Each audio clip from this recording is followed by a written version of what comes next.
আসসালামু আলাইকুম, back to my channel Rupsina কিচেনে আপনাদের সবাইকে স্বাগতম।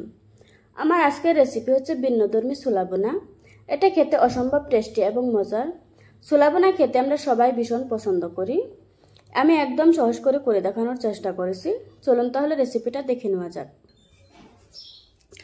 এখানে আমি 1 কাপ ছোলা নিয়েছি, আর ছোলাগুলিকে সারা রাত পানিতে ভিজিয়ে রেখেছিলাম। এখন দেখুন ফুলে কতটা মোটা হয়ে গিয়েছে। ছোলাটাকে আমি পানি পাল্টিয়ে 2-3 বার খুব ভালোভাবে ধুয়ে নিয়েছি। দিয়ে দিচ্ছি ছোট সাইজের একটা আলু। আলুটাকে আমি ছোলার সাথে সিদ্ধ করে নেব।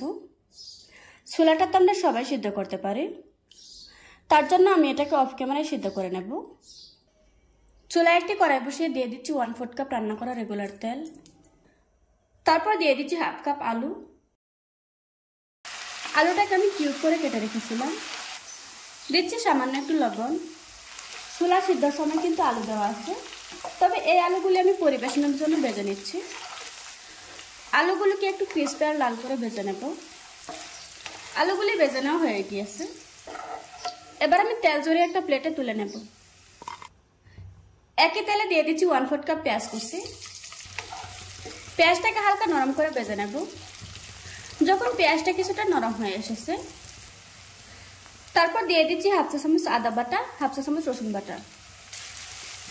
এখন আদা রসুনের কাঁচা গন্ধ না যাওয়া পর্যন্ত ভেজে নেব। এবার আমি গুঁড়া মশলাগুলি অ্যাড করব।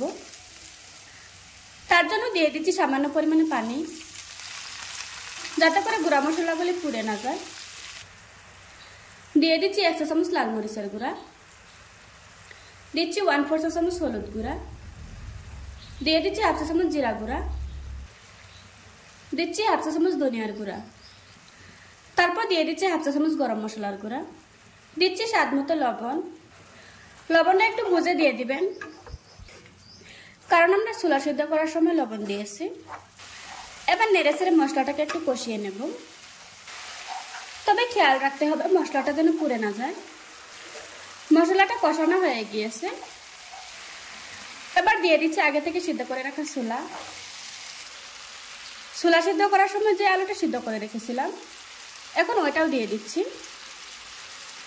আলুটাকে সামান্য একটু ম্যাশ করে নিয়েছি। এখন সব কিছু খুব ভালোভাবে মিশিয়ে নেব। তারপর দিয়ে দিচ্ছি 1/2 কাপ পানি। এবার পানিটা সম্পূর্ণ টেনে যাওয়া পর্যন্ত জাল করে নেব। সমস্ত পানিটা টেনে গিয়েছে।